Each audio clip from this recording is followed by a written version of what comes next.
Bismillahirrahmanirrahiim. Kulanti wacan oo wanaagsan akhyaarta qiimaha badan meel kastoo aad joogtaan.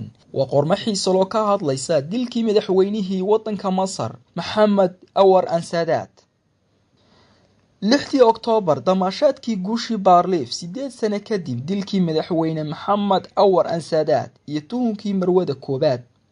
Waa qalinkii Cali Mahad Yuusuf iyo tabintii Xasan Mawlid Maxamed. haddaba ku soo dhawaada qormadan xiiso leh. Subaxnimadii 6 Oktoobar sanadii 1981 dalka Masar waxaa cadceed u soo baxday iyadoo lagu jiro xuska loo sameynayay guushii ciidankoodu ka soo hooyeen duulaanka ay ku qaadeen gobolka Sinai. dhulkaas oo Israa'iil qabsatay 5tii bishii 6 sanadii 1967 balse 6 sano kadib oo ku beegnayd 6tii bishii 10aad sanadii 1973 ayay Masaaridu weerar lixaad ku qaadeen dibna ugu xoreysteen. dagaalka ayaantaas oo ku beegnayd 15 Rabadaan oo dhinaca Yuhuudana ahayd Yom Kippur oo ah maalin qoomiyadda Yuhuuddu si gaar ah u maamuusaan, waxaa la burburiyay fariisinadii ciidanka Israa'iil ee aaggaas. inkastoo dagaalkaas muddo sii socday aakhirkiina laga awood roonaaday ciidamada Masar, balse 6 Oktoobar waxa ay noqotay munaasabad si gaar ah ugu suntan guushaas. sanad guuradii 8aad ee ayaantaas oo ahayd sanadii 1981 warbaahinta Masar waxa ka socday heeso wadani ah iyo barnaamijyo ka waramaya guusha maalintaas. calanka 3 midab ka kooban dhexdana uu gorgorku kaga sawiran yahay ee dalka Masar oo aad loo qurxiyay ayaa meel kasta ka muuqday.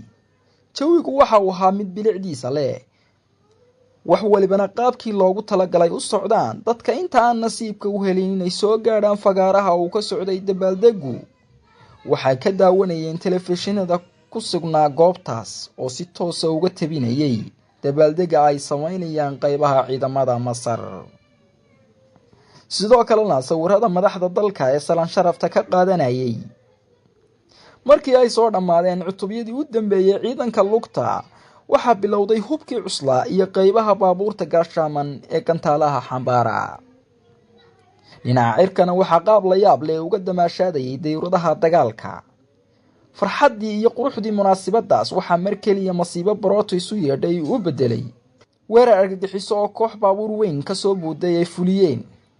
ciidankaas oo watay 2 xidigle Khalid Islaambuli oo rasaas xoogan ku furtay halkii madaxweynuhu fadhiyay. wax daqiiqad ku siman ayaa 3 xabadood lagu dhuftay. dhaawiciisa oo waqti yar kadib uu dhintay.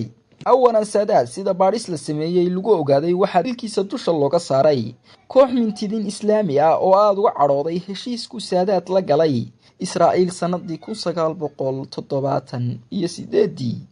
waxaase subaxnimadii dhacday intuu madaxweynuhu labisanayay dirayska ciidanka ee uu joogay qolkiisa hurdada.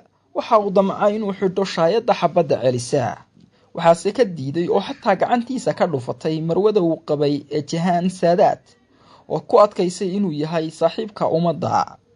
markii uu yimi goobta salaanta ka qaadanayay waxa hareera fadhiyay madaxweyne ku-xigeenka Xusni Mubaarak iyo taliyihii ciidanka. Xusni Mubaarak ayaa weydiiyay sababta uga yimi shaayada, wuxuu isagoo qoslaya Saadaat sheegay in xaaskiisu u diiday. markii weerarku dhacayna madaxdii kale waxaa gaashaan u noqday shaayadihii ay xidhnaayeen. waxaase mar kale la yaab noqotay markii Jahan Saadaat sheegtay warkaas ka duwan oo ah inuu isagu diiday inuu ku labisto shaayada xabadda celisa. balse dhowr qof oo Saadaat u waramay kana mid yahay darawalkiisu ayaa cadeeyay in warka marwadu yahay been. Anwar al-Saadaat oo lagu tilmaami jiray nin aad u caqli badan waxaa jirtay habeennimadii 23 bishii 7 sanadii 1952 oo uu dhacay afgambigii militarigu talada kala wareegeen Boqor Faaruq. Saadaat oo ka mid ah saraakiisha inqilaabka waday markii uu soo dhawaaday saacadii hawsha la dhaqaajin lahaa, isaga iyo xaaskiisu waxay tageen tiyaatarka Qaahira oo masraxiyadii ka socotay. wuxuuna la dagaalamay askari albaabka taagnaa. kadib inta uu baabuur la saaray ayaa saldhig bilays la geeyay. markii lagu qoray buuga oo biiga ayaa uu la soo baxay kaadhkiisa sarkaalnimo.